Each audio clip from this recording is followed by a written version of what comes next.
वेदांच्या वडिलांचे एका आजारपणात निधन झाले होते. त्यामुळे कमी वयातच घराची सर्व जबाबदारी वेदांतवर आली होती. वेदांतने आपले शिक्षण पूर्ण करत काम करण्याचे ठरवले आणि त्यानुसार तो शिक्षण घेऊ लागला. वेदांचे अमोलीवर कॉलेजमध्ये असल्यापासूनच प्रेम होते. त्यांनी लग्न करायचे देखील ठरवलेले होते. पण वेदांची छोटी बहीण निशा हिचे आधी लग्न करून देण्याचे त्याने ठरवले. वेदांच्या आईने निशासाठी एक स्थळ पाहिले व सर्वांच्या पसंतीने निशा आणि सुजयचे लग्न झाले. निशाचे सासरचे घर माहेरच्या घरापासून जवळच होते. त्यामुळे निशा व सुजयचे घरी सारखेच येणे जाणे चालू असायचे. निशाला व सुजयला वेदांचे व अमोलीचे प्रेम माहिती होते. त्या दोघांच्या नात्याला त्यांचा विरोध होता. आईला सुद्धा जावई आणि लेकीचेच बोलणे बरोबर वाटायचे. सुजयने जेव्हा वेदांतसाठी एक स्थळ आणले होते तेव्हा वेदांतने स्पष्ट शब्दात सांगितले होते की मला दुसऱ्या कोणाशीही लग्न करायचं नाही. मी अमोली सोबतच लग्न करण्याचा निर्णय घेतला आहे आणि आम्ही लवकरच लग्न करू. पण निशा व सुजय आणि आईला त्यांचे हे नाते मान्य नव्हते. पण त्यानंतरही वेदांतने स्पष्ट शब्दातच सांगितले होते की मी लग्न करेन तर अमोलीसोबतच. त्यामुळे मुलाला दुखावू नये व मुलाच्या नजरेत आपली किंमत चांगली राहावी यासाठी आईने नाईलाजाने लग्नासाठी परवानगी दिली. तेव्हा सुजयचे पण काही चालले नाही.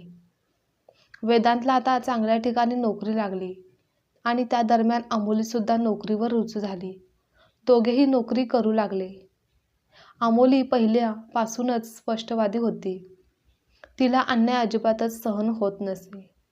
वेदांच्या आईचा निशा व सुजयवर फार विश्वास होता. ते जे काही सांगत असत तेच त्यांना योग्य वाटत असे. असेच काही दिवसांनी अमोली व वेदांचे लग्न ठरले. सुरुवातीपासूनच सुजय जावई म्हणून घरावर हक्क अधिकार दाखवायचा. जेव्हापासून लग्न ठरले होते तेव्हापासून प्रत्येक गोष्टीत त्याची मनमानी चालूच असायची. मुलीच्या वडिलांसोबत त्याचा व्यवहार अजिबातच चांगला नसायचा.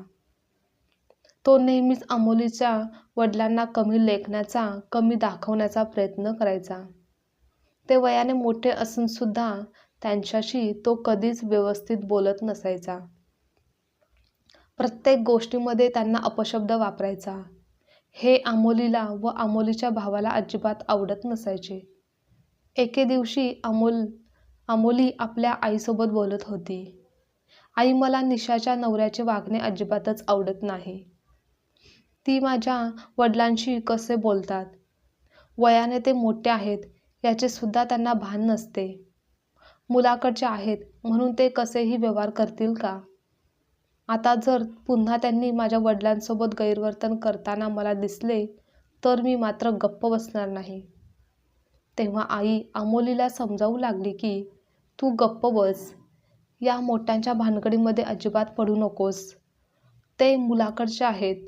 थोडंफार तरी बोलणारच ना. आणि आपली बाजू मुलीकडची आहे तर आपल्याला थोडंफार ऐकून घ्यावंच लागणार. आणि लग्नाची व्यवस्था, लग्नाचा कार्यक्रम व्यवस्थित पार पाडावा यासाठी ते थोडेफार काहीतरी बोलत असतील. यात इतकं मनाला लावून घेण्यासारखं काहीही नाही. प्रत्येक मुलीच्या वडिलांना ऐकून घ्यावंच लागतं. म्हणूनच तू हे असं काहीही करू नकोस किंवा तू असं काहीही बोलू नकोस की आपली समाजात बदनामी होईल. तुला त्याचा पुढे जाऊन त्रास होईल असं तू काहीही वागू नकोस. आम्ही आमचं मोठ्यांचं काय ते बघून घेतो. तू यामध्ये लक्ष घालू नकोस. तू फक्त तुझ्या लग्नावर आणि तुझ्या संसारावर आणि तुझ्या पुढच्या भावी आयुष्यावर लक्ष दे. एक गोष्ट लक्षात ठेव, हे लग्न तुझ्या पसंतीने ठरलं आहे. तुला वेदांत पसंत होता म्हणून तुझ्या वडिलांनीही या लग्नासाठी परवानगी दिली आहे. त्यामुळे असं कोणतंही वर्तन करू नकोस ज्यामुळे समाजात आमची बदनामी होईल. लोकांना काय बोलण्यासाठी कारणच हवं असतं. आणि ते मुलाकडचे आहेत तर थोडाफार त्यांनाही मान सन्मान दिला पाहिजे. त्यामुळे तुला आत्ताच सांगून ठेवते, एकदम गप्प बसायचं. मोठ्यांसोबत बोलताना विचार करून बोलायचं. अमोलीची आई रागातच अमोलीला सांगत होती. आणि साखरपुडा तर त्या दिवशी चांगलाच झाला, जेव्हा तुझे वडील वेदांच्या काकांना वाकून नमस्कार करत होते, तेव्हा त्यांनी तुझ्या वडिलांना सन्मानाने हाताला पकडून उठवलं आणि भेटण्यासाठी पुढे आले, त्यांचा मान ठेवला. हे तू पाहिलं नाहीस का? तेव्हा अमोलीला साखरपुडा कार्यक्रमातील सर्व प्रसंग आठवतो. काकांचे चांगले वागणे, वडिलांना दिलेला मान पाहून अमोलीला आनंद झाला होता. पण तेवढ्यात सुजय आले होते. त्यांना पाहून वडिलांनी त्यांना विचारलं की कार्यक्रमाची व्यवस्था चांगली झाली आहे ना? तुम्हाला सर्व व्यवस्था कशी वाटली? काही कमी तर झाली नाही ना? तेव्हा सुजय बोलू लागतो की हो हो, साखरपुड्याची व्यवस्था तशी ठीकठाक होती. पण तुम्ही आमच्याकडचे कार्यक्रम, लग्न सोहळा अजून पाहिलेले दिसत नाहीत. आमच्या येथे लग्न पाहाल तर म्हणजे मग तुम्हाला समजेल. असो, साखरपुड्यात तर जसा तसा कसा तरी पार पडला, पण लग्नात अशी व्यवस्था चालणार नाही हां. लग्नाचा कार्यक्रम एकदम जोरात झाला पाहिजे. प्रत्येकाचा मान सन्मान, प्रत्येकाची व्यवस्था अगदी थाटातच झाली पाहिजे. हे लक्षात ठेवा, नाहीतर त्याचे परिणाम काही चांगले होणार नाहीत. तेव्हा अमोलीचे वडील त्यांच्यासमोर मान खाली घालून फक्त उभे होते आणि त्यांच्या प्रत्येक मागणीला होकार देत होते. मात्र वडिलांचा असा होणारा अपमान व त्यांच्यावर लादले जाणारे निर्णय, हे सर्व काही अमोलीला व तिच्या भावाला पटतच नव्हते. पण आईने सांगितलं होते की काहीही बोलायचं नाही, त्यामुळे अमोली काहीही बोलू शकत नव्हती.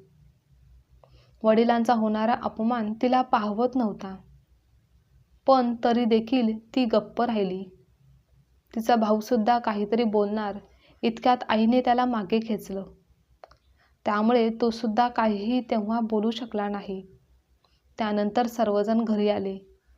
घरी आल्यानंतर लगेचच अमोलीच्या आईने अमोलीला व तिच्या भावाला चांगलंच सुनावलं. त्या बोलू लागल्या की तुम्ही दोघे काय करायला जाणार होतात? तुम्हाला मी दोघांनाही बजावून सांगितलं होतं की काहीही बोलायचं नाही, आम्ही मोठे काय ते पाहून घेऊ, पण तुम्ही माझं ऐकत नाही. तेव्हा अमोलीचा भाऊ बोलू लागतो की अगं आई, तू तर पाहतच होतीस ना, ते आपल्या बाबांसोबत कसं बोलत होते, कसं वागत होते, त्यांचा अपमान करत होते. ते आम्हाला अजिबातच आवडत नव्हते, म्हणूनच मी बोलणार होतो. तर आई बोलू लागते की हो हो, माहिती आहे, पण त्यांनी इतकं काही केलं नाही. ते तर लग्नाची व्यवस्था कशी करायची, काय करायची ते तर सांगत होते ना. आणि मुलाकडचे आहेत तर त्यांच्याही काहीतरी अपेक्षा असतीलच की. त्यामुळे गप्प बसायचं, काहीही बोलायचं नाही, कळलं? तुम्हाला दोघांनाही असं आई रागातच बोलत असते आणि मग आतमध्ये निघून जाते. अमोली व तिचे भाऊ एकमेकांकडे पाहत राहतात. त्यानंतर काही दिवसांनी लग्नाचा दिवस येतो. लग्नाची व्यवस्था अमोलीच्या वडिलांनी खूप चांगली केलेली असते. पाहुण्यांचा मान सन्मान, लग्नातील जेवणाची व्यवस्था, अगदी सर्व काही व्यवस्थित केलेलं असतं. लग्नात आलेल्या पाहुण्यांना सुद्धा लग्नाची सर्व व्यवस्था, सर्व काही आवडलेलं असतं. ते सर्वजण कौतुकच करत असतात. पण तेव्हा देखील सुजय येतो आणि अमोलीच्या वडिलांना बोलू लागतो की तुम्ही लग्नाची व्यवस्था अशी काय केलेली आहे? लग्नातील जेवणसुद्धा व्यवस्थित नाही, लहान मुलांची वेगळी व्यवस्था केलेली नाही, लग्नाचा हॉलसुद्धा किती छोटा घेतला आहे. अशा अनेक तक्रारी सुजय अमोलीच्या वडिलांना करत असतो. तेव्हा वडील बोलू लागतात की तुम्ही काळजी करू नका, मी परत एकदा सर्व काही नीट व्यवस्थित करण्याचा प्रयत्न करतो, तुम्ही निश्चिंत राहा. आणि मग वडील त्यांना हवं अशी व्यवस्था अगदी कमी वेळातच करण्याचा प्रयत्न करत असतात. काही वेळातच लग्नाची व्यवस्था त्यांना हवी तशी होते. लग्न सोहळा पार पडतो. आता मुलीला सासरी पाठवण्याची तयारी सुरू असते. हा क्षण सगळ्यांसाठीच खूप भावनिक क्षण असतो. वडिलांच्या डोळ्यात देखील अश्रू येत असतात. ते सुद्धा रडत असतात. सर्वजण मुलीला पाठवण्यासाठी घराच्या बाहेर येतात. पण तेव्हाही सुजय गोंधळच घालतो. जेव्हा दोन परिवार एकमेकांना भेटत असतात तेव्हा सुजय हा वडिलांना खाली वाकून नमस्कार न करता हातात हात देत असतो. त्यांना त्यांच्याच आडनावानेच आवाज देत असतो. तेव्हा मात्र अमोलीच्या भावाचा संयम तुटतो. तो पुढे येऊन बोलतो की तुम्हाला माहिती नाही का? आपल्यापेक्षा मोठ्या असणाऱ्या व्यक्तींना खाली वाकून नमस्कार करायचा असतो, हात मिळवायचा नसतो. हे तुम्हाला कोणी शिकवलं नाही का? आणि तुम्हीच तर मला बोलत होतात ना की तू लहान आहेस तर सगळ्यांना खाली वाकून नमस्कार कर. आता कुठे गेले तुमचे संस्कार? तेव्हा सुजय अमोलीच्या वडिलांना जोरातच बोलू लागतो की वा, हेच का संस्कार तुम्ही तुमच्या मुलाला दिले आहेत का? बघा सर्वांच्या समोर कसा माझ्याशी बोलत आहे. तेव्हा अमोलीची वडील सुजयची माफी मागत बोलू लागतात की तो लहान आहे, भावनेच्या भरात काहीतरी बोलून गेला असेल, त्याला माफ करा, असं बोलून ते विषय तेथे थांबवतात. तेव्हा अमोली व वेदांत सुद्धा तेथे असतात. वेदांतलाही आधीपासूनच सुजयचे वागणे आवडत नसते. वेदांत काहीतरी बोलेल म्हणून सुजय गप्प बसतो आणि त्यानंतर सर्वांचा निरोप घेऊन अमोली, वेदांत सर्वजण घरी पोहोचतात. घरी वेदांतची आई आधीच रागावून बसलेली असते. अमोलीचे स्वागतही त्या व्यवस्थित करत नाहीत. हे अमोली व वेदांतच्या लक्षात येतं, पण ते काहीच बोलत नाहीत. रात्री अमोली आपल्या घरी फोन करते. सर्वजण कसे आहेत याची चौकशी करत असते. तिला सर्वांचीच खूप आठवण येत असते. 2-3 दिवस असेच निघून जातात. त्या दिवशी वेदांतची आई अमोलीला आवाज देते. लग्नाच्या दिवशी जे काही झालं, तुझ्या भावाने जो काही तमाशा केला, माझ्या जावयाचा अपमान केला, ते मला सर्व काही समजलेलं आहे. ते मी कधीही विसरणार नाही. पण माझ्या जावयाचे मन खूप मोठे आहे, म्हणूनच त्याने तुला तिथेच माहेरी ठेवण्याचा निर्णय घेतला नाही. जर त्याने असं काही केलं असतं तर आयुष्यभर तुला माहेरीच पडून मग राहावं लागलं असतं आणि मग तू आणि तुझ्या माहेरीतील लोकांना आमच्या घरी येऊन माफी मागावी लागली असती. पण माझ्या जावयाचे मन खूप मोठे आहे, म्हणूनच तो तुला तेथे सासरी घेऊन आला. हे कायम लक्षात ठेव. तुझ्या आईने तर तुला काही संस्कार दिलेले नाहीत, चांगली शिकवणूक दिलेली नाही, मोठ्यांशी कसं वागायचं याचे ज्ञान काही दिलेले नाही. म्हणूनच आज मी तुला 4 गोष्टी सांगत आहे, त्या लक्षात कायम ठेव. त्यामध्ये तुझाच फायदा आहे. आता तुझ्या माहेरातील लोकांसोबत आता आमचा काहीही संबंध नाही. तू सुद्धा यापुढे माहेरी जाण्याचा कधीच विचार सुद्धा करू नकोस. आणि माझ्या लेकीचा, जावयाचा अपमान झालेला मी कधीही सहन करणार नाही. आणि तू सुद्धा त्यांचा अपमान करण्याची चूक कधीही करू नकोस. हे कायम लक्षात ठेव. आता इथल्या चालीरीती शिकून घे. वेदांच्या आईचे बोलणे अमोली समजून गेली. आता ती समजून गेली होती की गप्प बसून चालणार नाही. आजपर्यंत जे काही झालं होतं यावरून तिने परिस्थिती तिच्या चांगलीच लक्षात आली होती. म्हणूनच ती बोलू लागली की आई, लग्नाच्या दिवशी माझ्या भावाने जे काही केलं ते योग्यच होतं. कारण मोठ्यांसोबत असं बोलायचं, कसं वागायचं याबाबत सर्वांनाच समान हक्क आहे. माझ्या भावाला आपल्या वडिलांचा अपमान अजून सहन करणं शक्य नव्हतं. आणि राहिला प्रश्न माझ्या संस्काराचा, तर माझ्या आईवडिलांनी आमच्यावर चांगलेच संस्कार केले आहेत.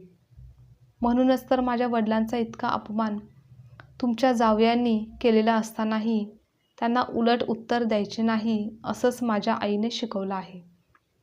मोठ्यांचा मान सन्मान दिलाच पाहिजे, त्यांना नमस्कार देखील केलाच पाहिजे. त्यामुळे माझ्यावर वेगळे संस्कार करण्याची गरज नाही. त्यापेक्षा तुमच्या लेकीला व जावयाला हे शिकवा की मोठ्यांशी कसं बोलायचं, त्यांच्याशी कसं वागायचं. म्हणजे मग कोणी त्यांना उलटसुलट उत्तर देखील देणार नाही.